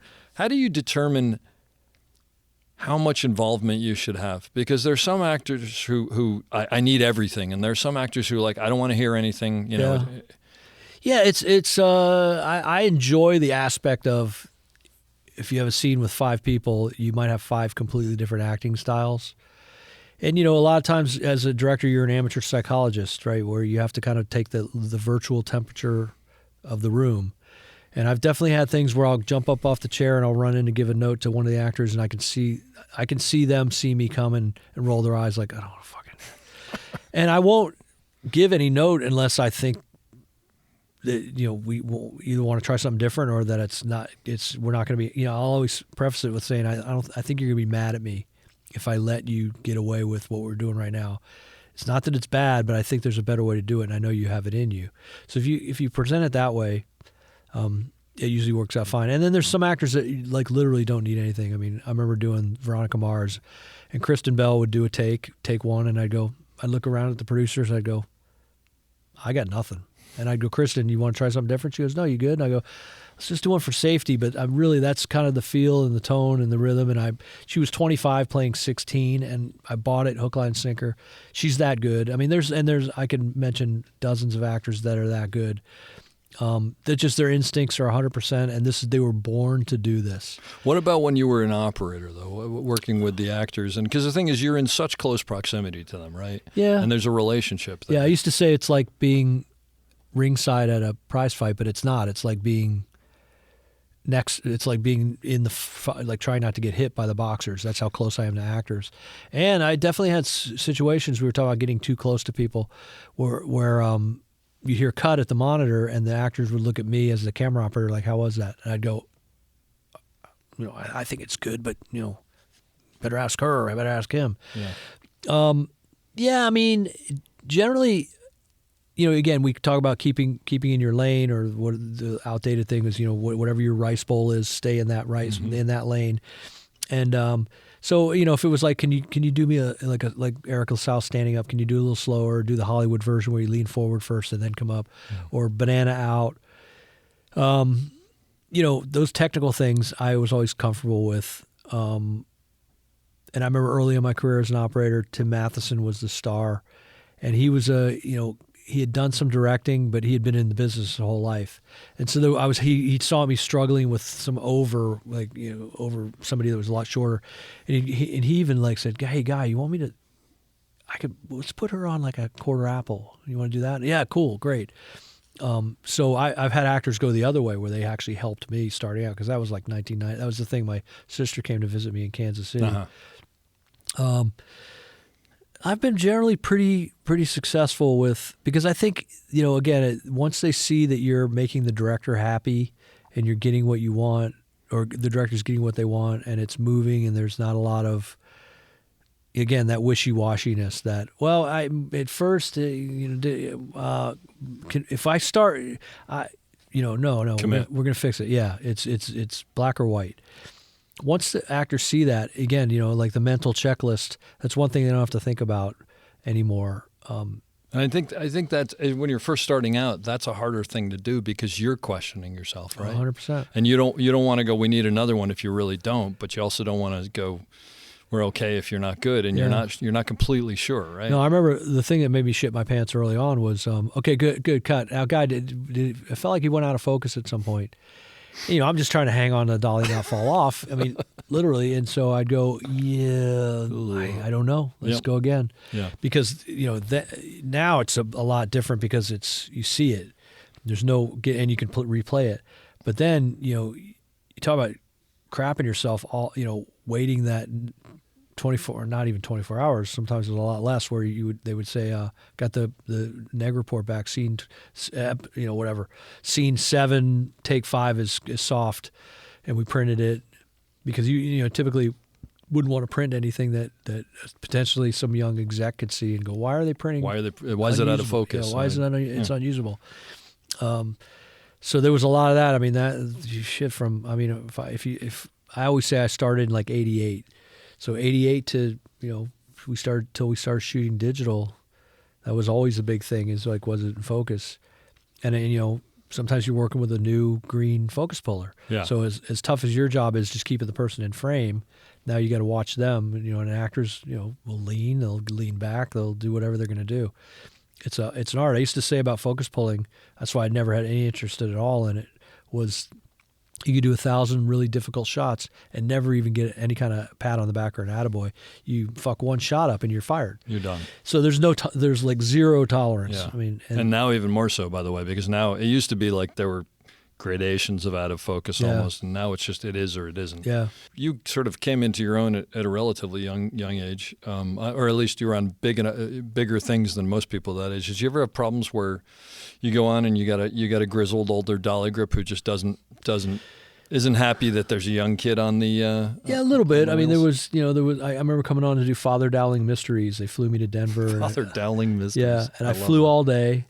And I checked in the hotel, and I just said, fuck it, I'm going, I found out in call sheets. I took a cab to where they were shooting at some church. Just to say hi or whatever. Yeah, because my friend Dwayne Manwiller got me the job, and Dwayne was the second.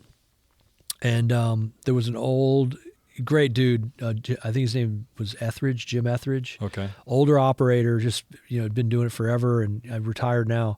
And so the next day, Dwayne says, when you walked in, I said, hey, there's our Steadicam operator guy. And he goes, does his mommy know he's out this late? Oh. Or I would get I'd show up with my gear, and they'd say, okay, so where's the camera operator? Where's the, you're either assistant or Sherpa? And I go, no, I'm a guy. And because I looked young, which was good, I guess. How do you deal with that though? What do you do? You just kill them with kindness. You win them over. I mean, it's that whole thing. I mean, you try not to be too cocky, of course. But again, this show is the star of the show, and you're there to do a job, And then, like someone like Jim Etheridge, I would say, Jim, please, could you watch the monitor for me? Because booms, microphone, or whatever, same thing. C-stand arms and stuff. Could you watch out for me? Be my second set of Make eyes? them part of the process. Yeah, in a good way. Or show them that they're valuable to you. Oh, of course, yeah. of course. Which is the truth, actually. Yeah, it really was. And yeah, I mean, that wasn't a huge problem. That's good advice, though. Yeah, I mean, as long as everybody sees that you're there for the common, we're a team. We're all here to make our day and to tell the story and to live to shoot another day and to make it to the end of this project and look out for each other. Because I mean, that's one of the things I love about filmmaking, and that's why was the perfect vocation for me. Is I love being collaborative. I love being a soldier, being part of the team. That's why sometimes as a director, it's a lonely kind of thing. Whereas I loved, and I still to this day believe the camera operator position is the greatest job in the business. You miss it? I do sometimes. I mean, I don't when I'm directing. Because sometimes I have 2 and 3 cameras, so it's impossible to do it. I mean, I may jump on and do a rehearsal, but then you just get all that. Oh, look, tough guy still thinks he got it. He's got it. It upsets the apple cart more than it helps. But yeah, I mean, I fantasize about walking on to stage 11 and going up to the dolly and unlocking the wheels and. But I think directing for me was the natural where I wanted to go. Clearly, yeah. And it's again, you're the conductor, and so as much as you want to lean towards your strengths, I also have to know about talk with just as with as much authority to the makeup, hair, wardrobe people as I do to the technicians that are lighting, grip, and camera. I want to ask you about a couple specific shows if you have anything to just because sure. Right off the bat, the fact that you worked on Bowfinger, yeah, which I think is one of the funniest movies ever made. Yeah, I mean, at the end when the two gardeners are going, black and white would capture this so beautifully. Was it just a blast to work on? Yeah, it was a hoot. A couple things. I mean, I was doing a thing called Crazy in Alabama. Okay. Julio Macat? Julio, yeah. Who I just watched one of the episodes of Fatal Attraction that he shot. Oh, okay. And fucking beautiful, man. Julio's a talented work. cinematographer. Yeah. I work with him a bunch. Yeah, him and I had a little bit of a rocky start at the beginning of Crazy in Alabama. Yeah.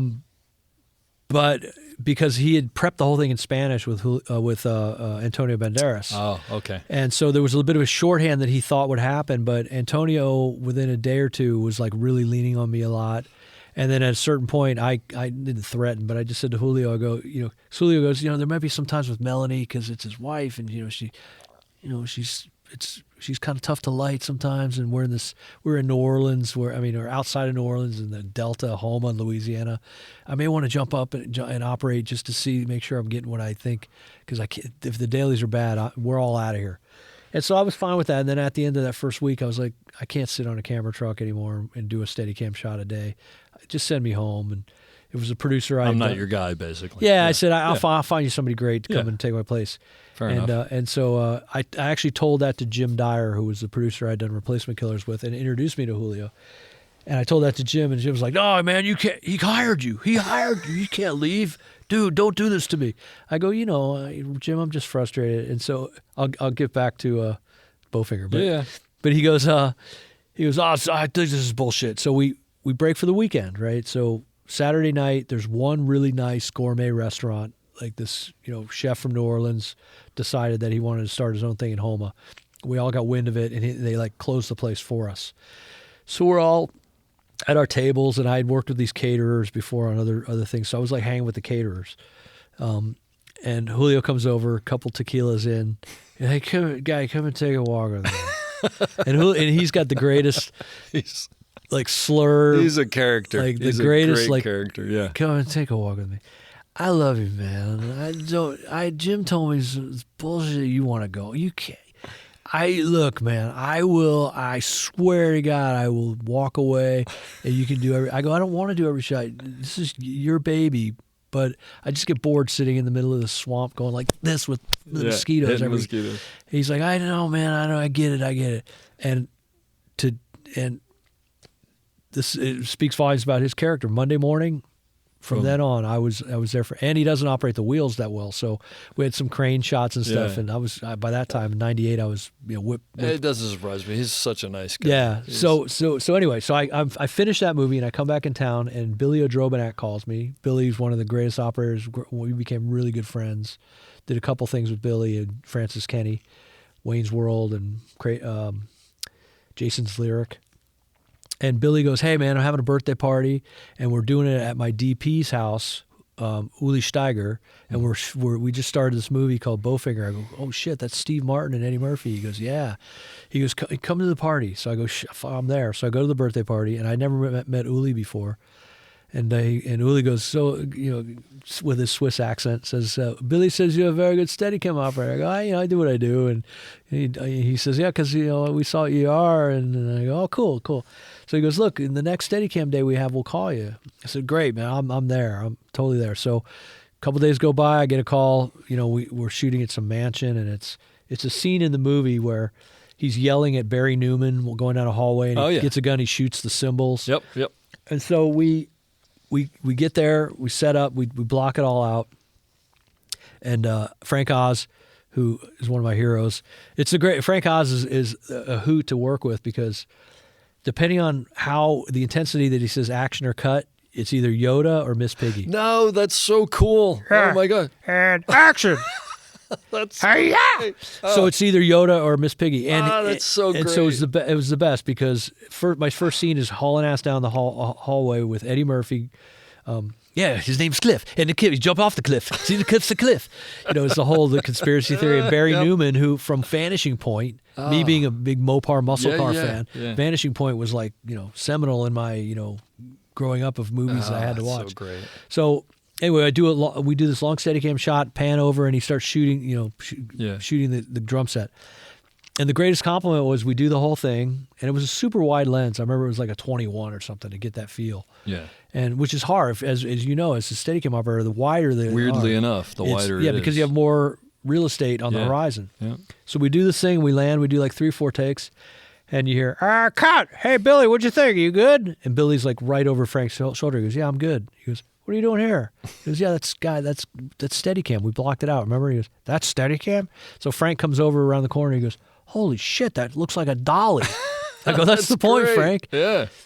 And Frank and Uli come to me at the end of the day and say, "I know you don't," or Uli comes to me and goes, "I explained to Frank that you make more money when you do Steadicam, but he wants you as our full-time B camera operator now. Wow. He wants you on." And I said, "Uli, I'm in this business to make great movies with great people. Yeah. I'm there." And I finished the movie as a B camera operator. Look, Steve Martin and Eddie Murphy, I mean, right there. It was the best. I mean, we did stuff up at Griffith Observatory, 4 a.m, all Steadicam, where we're sneaking through, and we had all this stuff where Steve's sneaking through and all the Mexican film crews behind him. A Mexican film. Oh, they're the best. Right? The The guy waiting out in front of Home Depot. So I know, it's so funny. Well, it was the best because Steve wrote it, and him and Frank go way back. Yeah. And Eddie was super thrilled to be there. Oh, such a. But funny we would do movie. these long Steadicam shots, and we'd do like a bit of coverage. We'd go, okay, let's go over them to do the same thing. And then we get to the thing where we go, cut. Okay, Frank would look back and go, from Video Village, he goes, "Well, Guy, what do you want to do next?" And I go, "Well, and Eddie Murphy and Steve Martin turn their head towards me. I go, there's something nice about what if I let Steve go and I stay with the guys, and then I whip pan back at Steve, and he realizes he's not, and Steve goes, "That's great. Let's do that." Oh, man. I know, dude. It was a wet By the dream. way, when you come up with something in Steve Martin, It was a wet dream. And Frank was like, "I love that. Let's do it again." Because we were doing good on time. That's so great. We were lit. We were in Griffith That's one of those where Observatory. you're driving home and you're going, "I can't believe I'm doing this. Yeah. I can't believe that this is my job." Yeah. And then the other funny story I always remember about that is we shot the scene where they make Eddie run through traffic across the 101 or whatever, 110 or whatever it is. We shot that on a Sunday by Dodger Stadium. Sure, so you can control everything. Yeah, right? and it was crazy because you drive into Dodger Stadium parking lot, and there was an arrow this way for stunts and the arrow for the crew. There was like 400 stuntmen because there was every car, sure. that was all precision drivers. Wow. And so they had their own breakfast catering. But the great thing was I worked a little bit with, it was early on for when I started because I didn't start the movie. So we get there that morning, and finally they go, "Okay, we're ready to bring Eddie in," because we had to do plates driving close lane, driving far lane. Then we did some stuff with his stunt double running away. Yeah. And they go, "Okay, bring Eddie in." So Eddie comes in. We're not quite ready for him yet. And I said, "Eddie, it's Sunday morning." I said, "Eddie, last night they replayed the best of Saturday Night Live, and it was yours." He goes, and I go, "And that's that one sketch where you spend the day as a white man." Oh, I remember that. They give things to each other. People give for each other free. money. Yeah, here, take it. There's tons of it.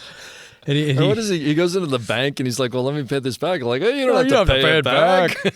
or not. We don't care. That's right. And so I tell him all how great that was, and he does the classic. Yeah, the guys that wrote Nutty wrote that for me. I go, "Man, that was so great." And I go, and then they did a couple Gumbies or whatever. And meanwhile, I look over and the whole crew's looking at me like, "Dude, what are you doing?" Why are you talking to Eddie Murphy? Yeah. Well, I never got the speech that you don't talk to Eddie. Nice.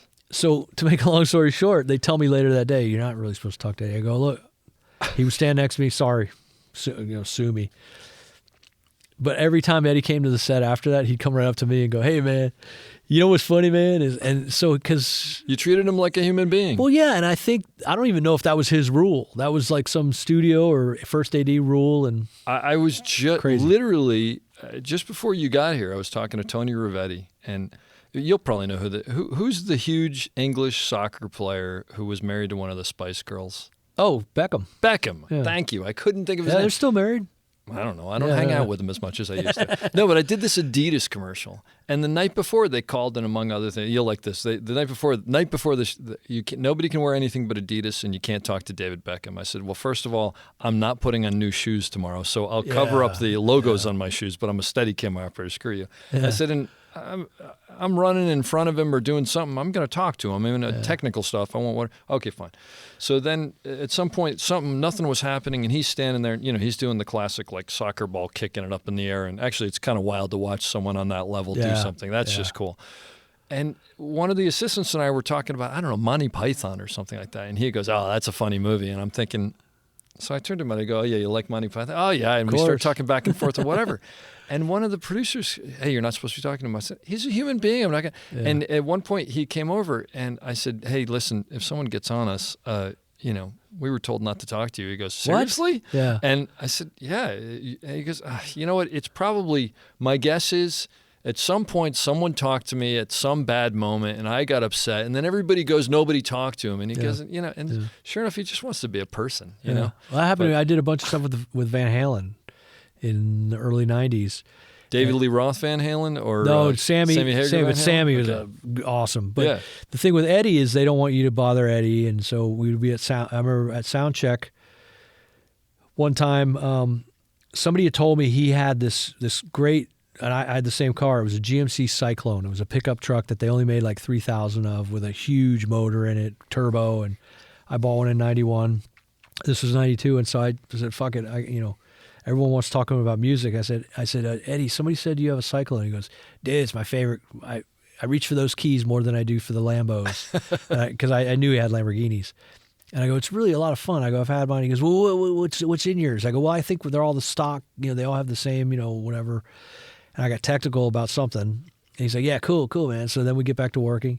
From then on, he would come right up to me and go, "What's crazy about the unibody in my Miura is the same one they used, Formula One used, the Arrows team in 1971." And so I'd go, "Oh, yeah, what's interesting is that, the twin wishbone, whatever it was." He didn't want to talk about music, but fuck did he want to talk about cars. But my guess is, and this is just my guess, is because you didn't give a crap that he was Eddie Van Halen. Which of course you did. In the back of my head. In the back of your head. Yeah. But what you were interested in was what he was interested in. And most of these guys, that's being normal, right? Yeah. That's being a normal person. By the way, for most people who don't know, you're a big rock and roller. So to be able to work with Van Halen, I mean, I would have been amazing. Yeah, that's amazing too. So another Magnolia. Yeah. I was finishing Austin Powers, the second one, and I got a call from Bob Ellswood. I'll ask you about that next. Yeah, I got a call from Bob Ellswood, who I loved his work, and I'd heard great things. He's just the coolest dude. And I said, "Bob, I got like 4 more days left. I can't. I mean, Uli took me from Bowfinger. When we were finishing Bowfinger, he gave me the job on Austin Powers. He goes, I'm going off to do." And I knew that they were doing that because the crew, Billy, and everybody was telling me about, we're going to do the next Austin Powers. I'm like, dude, that would be so great. He goes, Uli says, "Would you like to do this with me?" So I'd done the whole movie. I think we started November of 98 and then went into like February of '99. And that's right when Magnolia started early because Tom Cruise said, I'm only going to be available for these like 10 days. That's the window. So they had to shoot those 10 days quick. And so I came in, they had an operator that they liked, but there was Some didn't work. yeah, according to Bob, he's worn out his welcome with PTA and I talked to Bob years earlier to do something with Jonathan Kaplan. Okay. That thing in the Philippines. Thailand or something. Yeah. I ended up not being available to do that, but I kind of knew Bob already on the phone. And he goes, I got Benny Beard here as the key grip, and he speaks highly of you. And he says, you're the only guy that can do these shots that PTA wants to do. I said, well, I'm there. So, so I finished.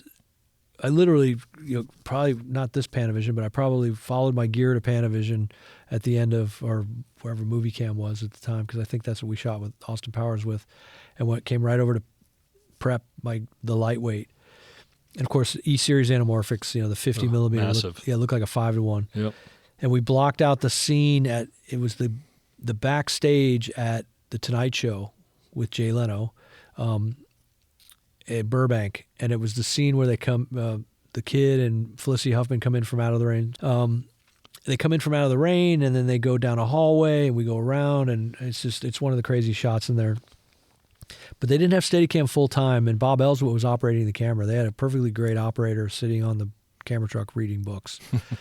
Good for him, good gig. I wouldn't have liked it, but no. And then we get in an elevator, and we go up, and we did like 13 takes, but we rehearsed. I met those guys like a couple days before, and we blocked it out. Like, because they had already shot a whole 12-hour day, and I think I had already shot like a 12 or 13-hour day on Austin Powers. And then we show up to do that shot. I think the whole day was the first, up until lunch, we just rehearsed it, got the background artists and everybody going. Because I had to get in an active elevator. And if that thing screwed up and took extra time, we were dead. Yeah. And that's one of those classic things where we get in the elevator, and Felicity Huffman's maybe 5'7", but the kid was like 4'7". Oh, and you can't get farther back. I can't get further back, and I'm on a 50. And so we get in, and Mike Reba, who I believe is now retired, like leans in as far as he can with the Preston, and he's in there. So he gets in first, and I get in there. I said, PTA, the only way I can make this work is if I do a Dutch angle. He goes, all right, do it. I'm like, no, I'm fucking kidding. I'm not. He goes, you can't do a Dutch angle? I go, yeah, but it's got to be a Dutch angle. Yeah, so I had to hold the camera out in front of me in Dutch angle to keep her headroom. And then I had to get out of it. I had to let Mike Reba get behind me out of the elevator first. So I get in, and I feel the elevator, like, if I leaned too far in the elevator, it would open back up. Jeez. So I had to find that perfect spot, and then as I felt us move, I could lean. And then when we got to the second floor, I could feel it start to move, but I couldn't let that telegraph into the camera. This is the crazy crap they don't teach you in film school. So if you watch that shot again, when we get into the elevator, it's a full-on Dutch angle, but there's like I don't think there's any vertical lines, so it's almost hard to tell. Yeah. It's crazy. And then we did like 13 takes, and I got to the 12th or 13th take, and I'd never had this experience before, but my knees were shaking. Oh, geez. And I literally was going to buckle. And so Bob Ellswood's got the greatest voice, like, hey, Paul, guy's I think he's kind of shot here. I go, yeah, you just got to give me like 15 minutes between takes and a banana. And PTA goes, we got take 7 and take 9 are perfect. He's like, that's why good. We do 13 takes? So I ended up doing more days on that and more crazy shots. But like we're getting to the end of it, and I knew we were at the end of it because we did the wrap party, and we still had like another couple of weeks to go. I don't know why they did the wrap party early. But like a day before the wrap party, I get the call from Chulak to come do third watch in New York. Oh, there you go. So I say to PTA at the wrap party, a couple tequilas in both of us. I said, hey, I got a shot to direct, and I can't turn it down. He's like, dude, that's John C. Reilly right there. I go, dude, I know, believe me, it's one of my favorite. It's my favorite actor, Philip Baker Hall. Are you fucking kidding me, guy?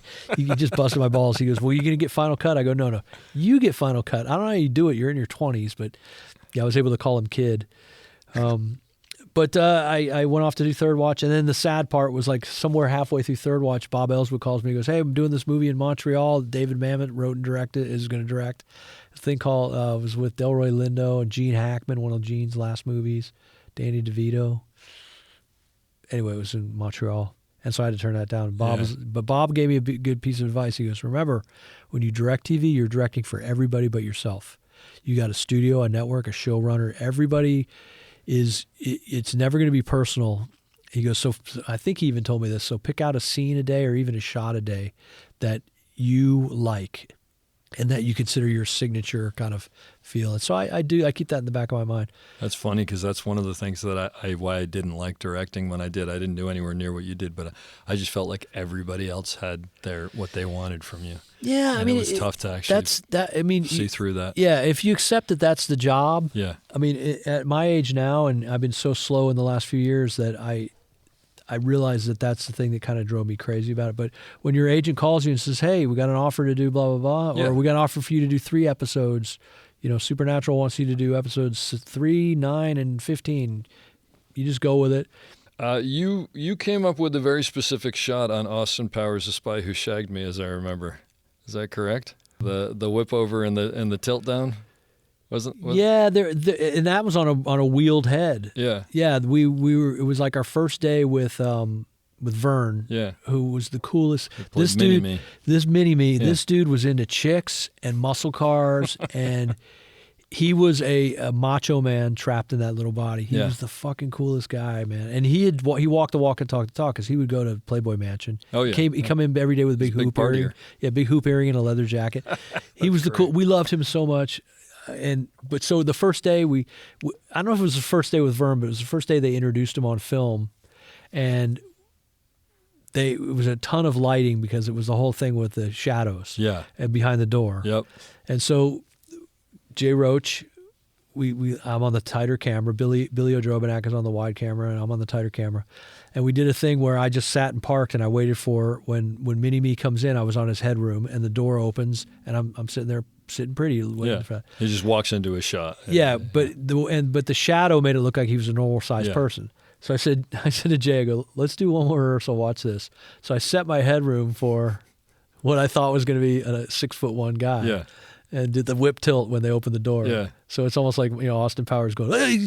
It's such a great shot. And it was it was one of the things we just tried out. I mean, the great thing about that Austin Powers stuff was Mike literally used me as a barometer because during rehearsals you could laugh. You couldn't laugh. I was going to ask you about this. So he would say something like, or when he was fat bastard, he'd be like, I got chunks of bigger than you in my, chunks of corn bigger than you in my, whatever. I can't remember the lines. Yeah.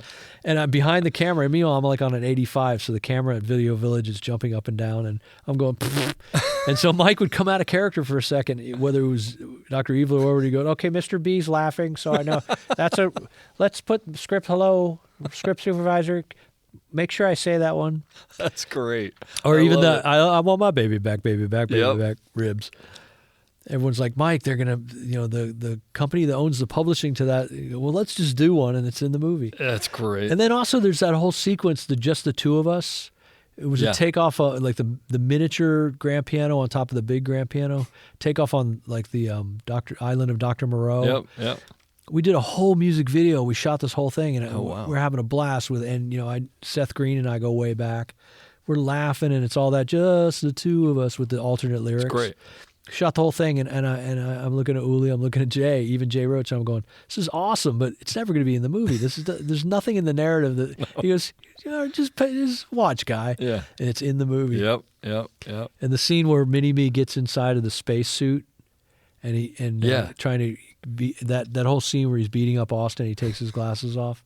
It was all Steadicam because there's no way to put a conventional camera in there. Yeah. So You're Billy seeing too much. Yeah, Billy O and the A camera crew were on the camera truck for like 2 days straight. And we just laughed and laughed, and I just looked at Jay, who's very serious when he's directing. I said, Jay, this may go down as one of the funniest sequences ever put on film. Yeah. He's like, oh, you think so? Okay, good. All right, we're here. Let's get the part where he comes out, where he shits him out into space. Okay. And I'm like, Jay, lighten up. Well, it's comedy is serious business, right? Yeah. He treated it like a technician. That's amazing. What about Titanic? I had finished Peacemaker, and when I was over doing Peacemaker, I got a fax or a telex or something. Maybe it is an email. Might have been an email from Wendy Schneider. I had no agent, but I had talked to Wendy a little bit before I was finishing ER. I said, look, I might be in the market for an agent after all these years, because she had talked to me about it, but she had like 8 guys, and she was like, I can't do it right now. And so she sent me some kind of message, probably email. I remember I had like the early Power book, 1996. I guess.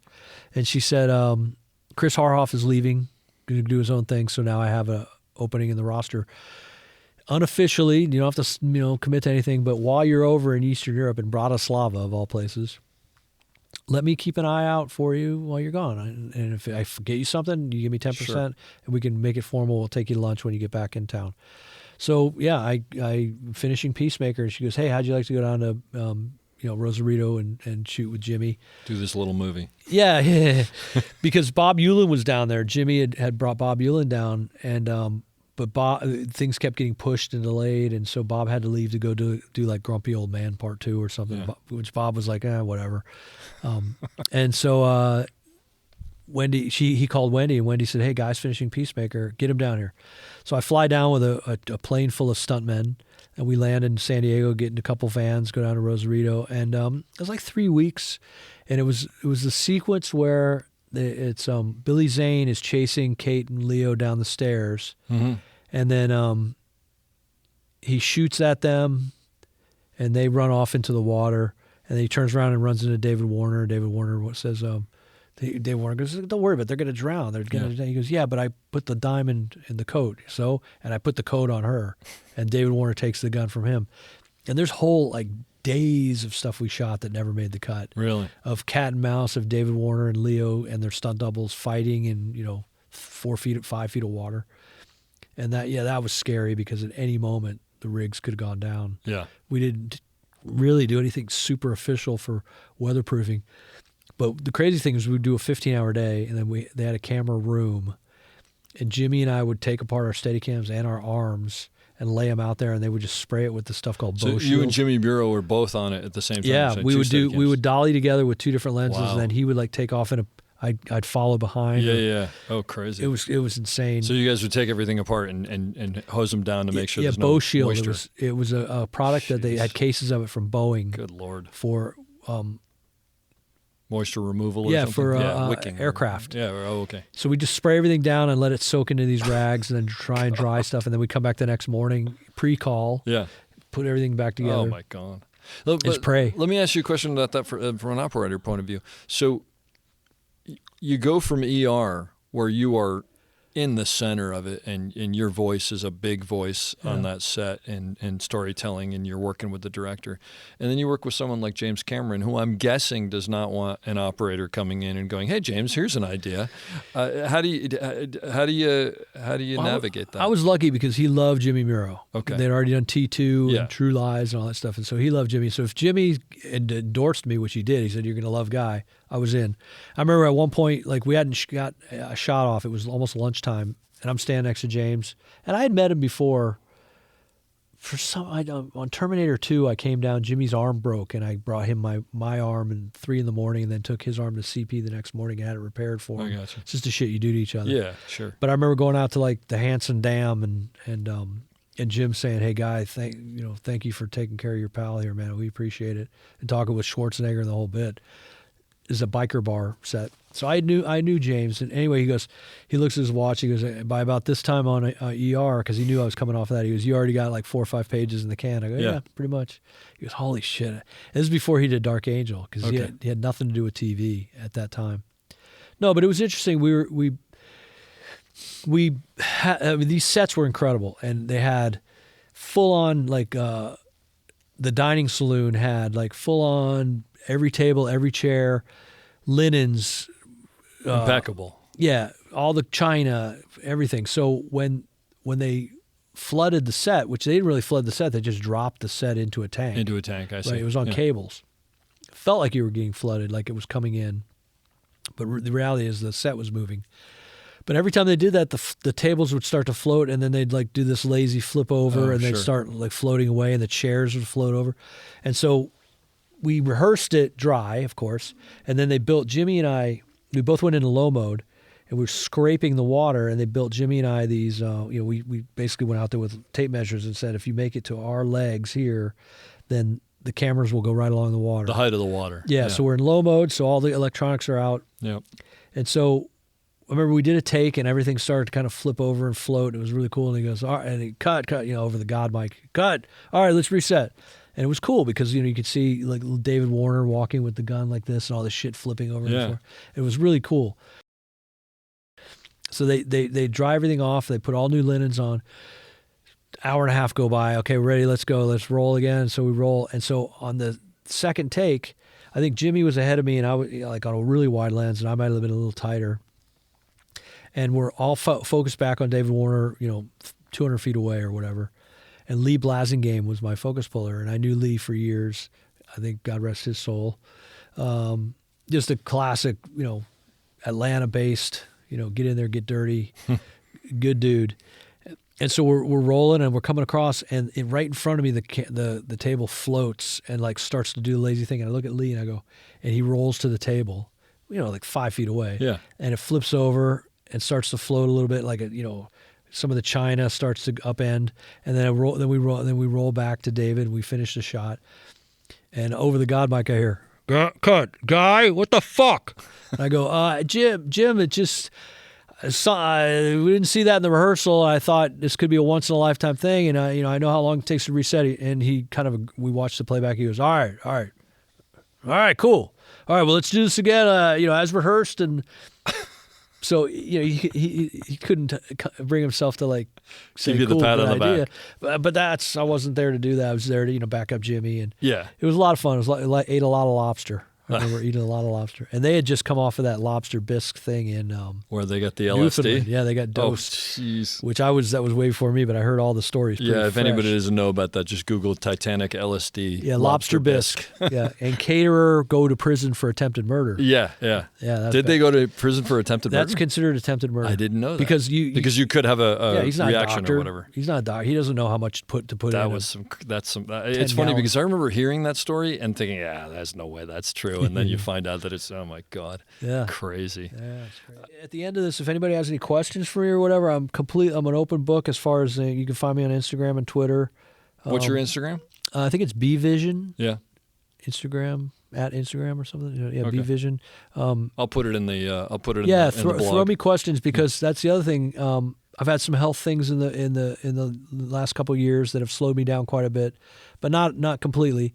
So I've been applying to be a professor. I applied at UCLA and USC and some other place, Chicago, where my daughter's going to go in the fall. Boy, at they'd be Columbia. lucky to have you. Yeah, I mean, it's competitive, but so the whole idea of like giving back and being an instructor and talking and being a professor and being inspiration, because I mean, God, I think of all my inspirations, Ed DiGiulio and all those people that Chuck Jackson, Max, these people that were there at the beginning 38 years ago.